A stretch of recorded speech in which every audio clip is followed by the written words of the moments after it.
opening to the final episode. Carmy we're in a dream / nightmare of his own TV show. Everything is falling apart. You can tell that he has a lot of anger towards his brother in this moment for killing himself. Then he's having flashes of the bear, and he's having, like an actual bear, having flashes of the bridge where his brother killed himself, and then he's having flashes of screaming at Marcus and Sydney and throwing things, and then he's having flashes of the chef who used to do that to him pop in his head. The whole time Mikey's in the background being like, hey, can you hear me? You're better than this place, stuff like that. And it's a moment where he's an acknowledgement that he's realizing he's becoming what he hated the most, and that is an abusive chef. I think a lot of us have had that moment where when you work in the industry for so long, you have a moment where you realize that you're becoming the person you hate. And you have to acknowledge that. You have to admit it, otherwise you go down this really dark and terrible path. So, from an intense dream into an intense group therapy session, we finally get to see Jeremy Allen White's character, Carmy, just everything comes out. He was resentful of his brother, resentful of his family, honestly wanted to work at the Beef at one point instead of leaving, but his brother pushed him out. Because he pushed him out and felt alone, exiled, he did what a lot of us did, which is, I'm going to go work at the best restaurants and show you wrong. I'm going to show you how fucking wrong you are. Doing that out of anger isn't the greatest idea, because then you are kind of living that anger for a while. And he got the shit kicked out of him. He was getting cuts and burns and being talked down to, and it's a rough life when you're moving from restaurant to restaurant like that. It takes its toll on you. Mentally, physically, emotionally, spiritually. It's beats the hell out of you. Some make it through, some quit. And then you can feel the anger and animosity he has towards his brother for killing himself. There's a deep sadness for spending too much time cooking. And you can never get time back. You know, you work and you work and you work, and you miss birthdays, you miss holidays, you miss anniversaries, and then you realize it's too late. And someone's gone. And you can never tell them how you feel again. You can never say sorry. You can never say I love you. And it's hard. It's really hard. The older you get, the less time you have, and it feels like you've missed out because you spent so much time working. And then it all feels like it was for nothing. Something none of us like doing is the favor for the investor's friend, where it's a bachelor party or some shit where you have to close down for it. Almost every single time, the investor has to apologize for how shitty his friends' friends are. Like that, in The Bear, they have to shut down for dinner as a favor to Cicero because they owe him so much money. And everyone's unhappy about it. And Tina's like, I was just getting in my groove, you know. She wants to do it every day. Everyone wants to cook there, which is a great feeling to have. It's a great thing to have for the team, having everyone want to do it. It pans over, if you look closely, the ticket machine is now held together with tape, and it says Carmy is an asshole because he broke the tape machine. So now we jump to a scene with Sydney and Marcus having dinner. And Sydney's cooking dinner, and Mark's kind of making fun of her, which is what we do in the industry. You make fun of your friends, you know. That's what you do, right? Sydney comments the fact that she had not asked him how he's doing yet with everything, and that's pretty common actually for us in the industry to like avoid emotions.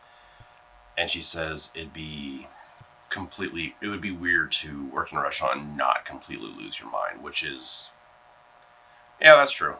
If things seem like everything's under control, clearly something's not.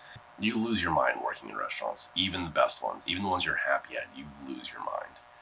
The dinner she's cooking is very reminiscent of the 90s and early 2000s. Maybe some of you remember the trend of Chilean sea bass. Basically, they couldn't sell a fish for what it was actually called, the Argentinian toothfish.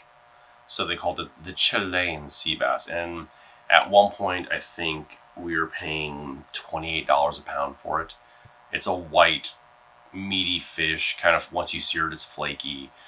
It was, honestly, let's be real, it was never that good. It wasn't. It was just sold really well to tell you it was fancy and expensive, so you bought into it. And then the other thing she's doing, which I've done at probably 10 different restaurants, I've seen chefs do it, and people still do it because it's perfect, which is Alain Passad's tomato confit. You take a really good olive oil, some grapeseed oil, some beautiful, like perfectly ripe cherry tomatoes, and you just steep them at the right temperature so that the tomatoes hold their texture, but they cook all the way through, and then the juices from the tomato get released into the oil, making like this vinaigrette that is just, it's beautiful. I mean, I love it. And the best part is you can flavor it basically however you want, just whatever. You change up the herbs and it changes the entire thing. But it's funny watching her make this because she's someone who is almost 20 years younger than I am, and I made a dish exactly like this at a restaurant that a chef put on the menu probably 18 years ago. She starts talking about being a student and not knowing any of the names that the other students or the teachers are talking about. This is something that kind of irks me because I'm becoming an older chef, and seeing the new generation of people, and even when I was in school, just seeing the new faces come in who don't care about history in the past. They don't care about the people who made the industry what it is today. We can't move forward without knowing the past. And Sydney's character did the right thing, which was, well, then if I don't know who these people are, I need to learn them and I need to learn their food. So then she starts going she buys a one-way ticket to New York and starts going to all of these restaurants of these big name chefs and learning the food by consuming it, which is a very important thing. You can look at books, you can watch it on TV all you want, but unless you actually taste the food made by the person who made it, you really don't truly understand what they're doing. Quick transition again into back in the restaurant. Carmy's at the books trying to figure out where his brother was putting all this money. Adds up to the exact amount of money that they owe Cicero. About $330,000. In walks Tina, the mother figure, the matriarch of the company, and asks him how he's doing. It's like, yeah, I'm fine, which is the common answer of someone who's suffering from depression like he is, or just completely burnt out. Just, yeah, I'm fine. But she calls him out, like, because you're not your, normal, annoying self. But then there's a beautiful moment where he looks up and sees that she's dressed just like Sydney. She has her collar in a proper position. Her apron is perfectly clean. It's pressed. Her apron is tied properly in the front. She has a single apron on the side, which is her wiping apron. It's only used for wiping her hands. Carmen's like, I like it. And she responds with, me too. It's a beautiful moment because if you went from the first episode to this episode, how far the character of Tina has come she went from just being a cook trying to make money for her family to actually appreciating what they're doing. The chefdom, the things that we're integral about, the cleanliness, all that. She's starting to truly appreciate and love it, and she loves who she's become. There's also something to be said about our industry of how insanely abusive and crazy it is, but then people stick around because of the love of the place or the owner, or the family you've now created. Tina remarks on that to Carmy that how much she loved Mikey. And that's why she stuck around, even though the place was going to shit. And she even comments on the fact that, like, 1 month they didn't have napkins because Mikey didn't pay them. And the response was, why should I pay them? We're not going to be able to pay them next month. I've been in that situation. I've worked for that owner where it's like, why? What's the point of paying them? We're not going to be able to make the bill next month. And for at least one of those, I stuck around literally to the end when I was the last person who walked out the building and locked the door because we could not pay for napkins and lights. I love how they're doing the back and forth between these two scenes, between Carmy and Tina talking and Marcus and Sydney talking. Because they're still talking about the same situation. It's the same energy in these both scenes. It's kind of solemn. It's like, what are we doing? What are we doing with our lives? And there's definitely a part that hit hard for me is when Marcus says, yeah, I'll probably go back. Maybe it'll work, maybe it won't. Go back and thank you, chef, may I have another? And I've done that. I think everyone's done that at least once or a dozen times in their career, where you go back somewhere and you work with someone who is abusive and you continue to take the abuse until it's too much. And then when you leave, somehow you're the asshole because you left an abusive relationship. It's hard to take. Mark's asks like what she really wants, and Sydney says what every chef should say. I want to cook good food and make people happy. That's it. I want to feed people and make them happy. That's the end goal. Not the TV show, not the awards, just to cook and make people happy. That's the goal. Then Marcus asked her what her favorite restaurant, her best meal was, and it was Carmy's. Which is why she followed him, why she wanted to work at the Beef, is because she ate a meal that inspired her 5 years earlier, that made her want to quit working at high-end restaurants and go work at a sandwich shop for what is considered to be one of the best chefs in the country. And that's devotion. That's the beauty of the industry. Now cut over to the thing that most people in the industry hate the most, is doing the favor for the investor's friend and the bachelor party, which I hate to say how many of these I've had to work. And like always, a fight breaks out. And when you're a chef, somehow you become a cook, a pastry chef, a plumber, a mechanic, and security. The number of times I've had to physically step in and break up fights between drunken patrons at these private events is it's sad how many. Thankfully, I have some size on my side to where I can just grab someone and physically move them. But this is the situation you're in, where you allow them to destroy the restaurant, and you have to pay for that, or you risk being arrested for assault because of some drunk a-hole wants to pick a fight with one of his friends and destroy your property. There's no other real way out of this.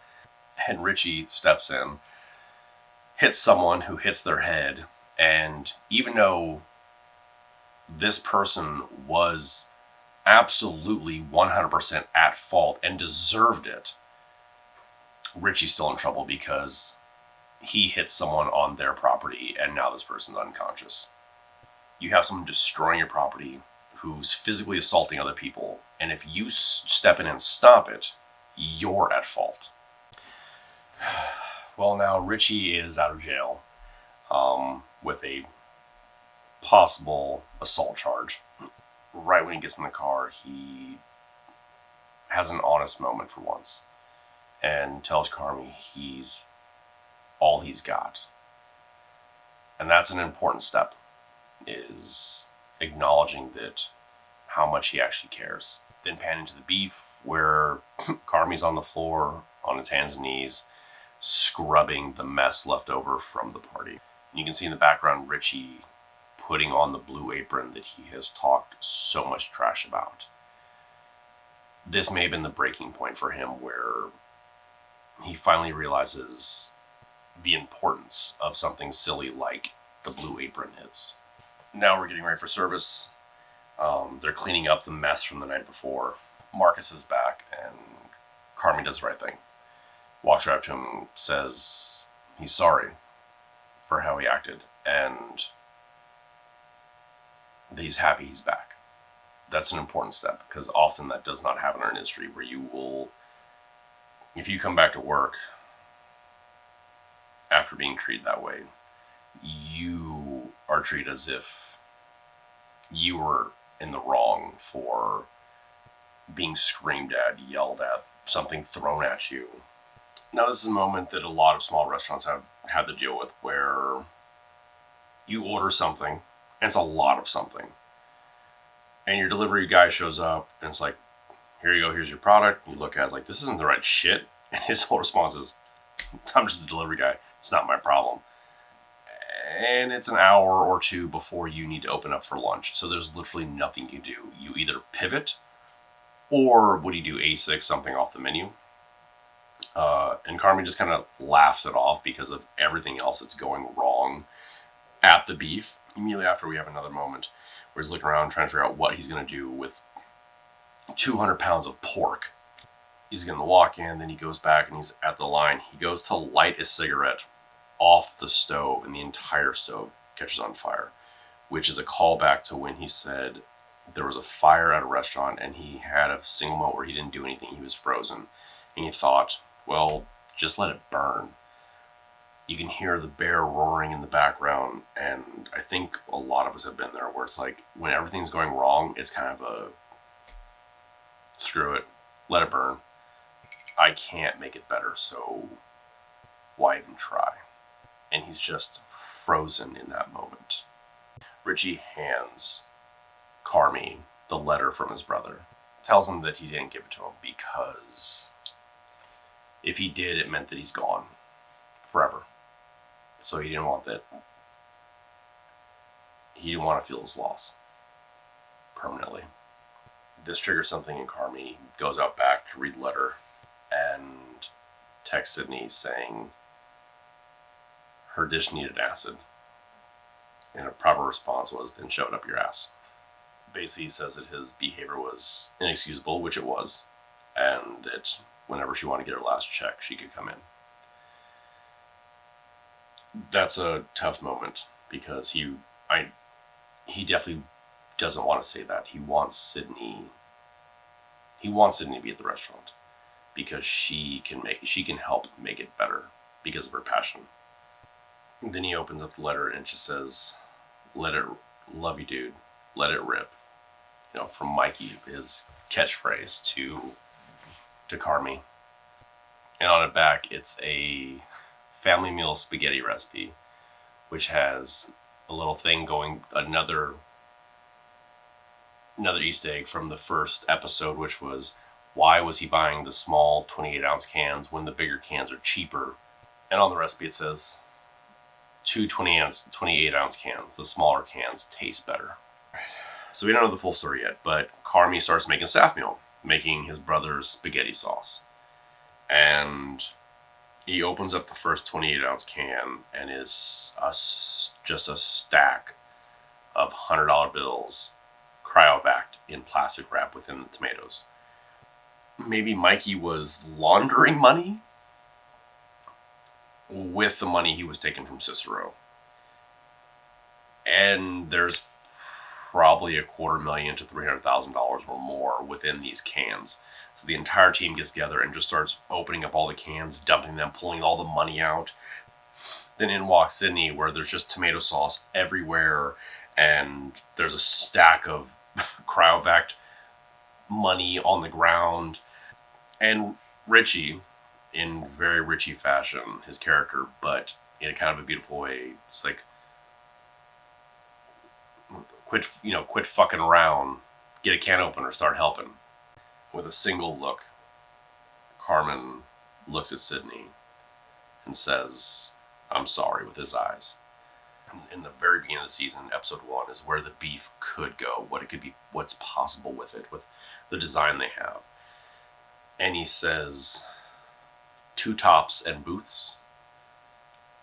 And her response was Danish style with a wood on the side. He comes back with for sandwiches.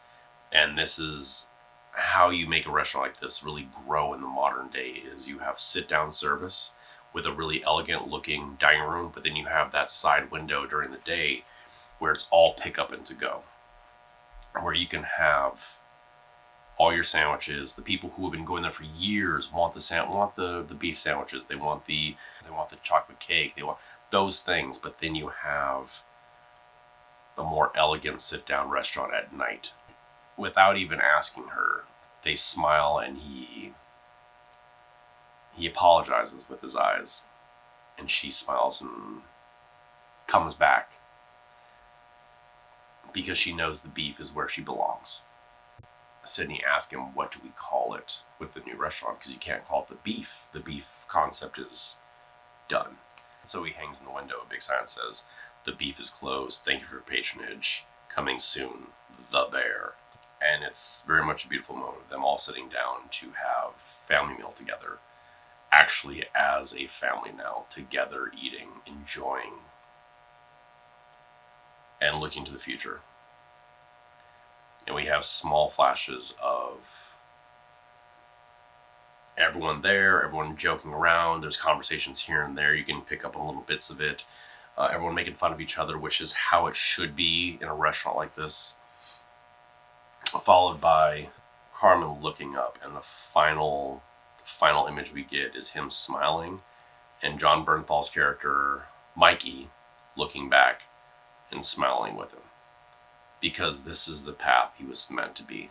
He was meant to take the beef to the next level and make it the bear.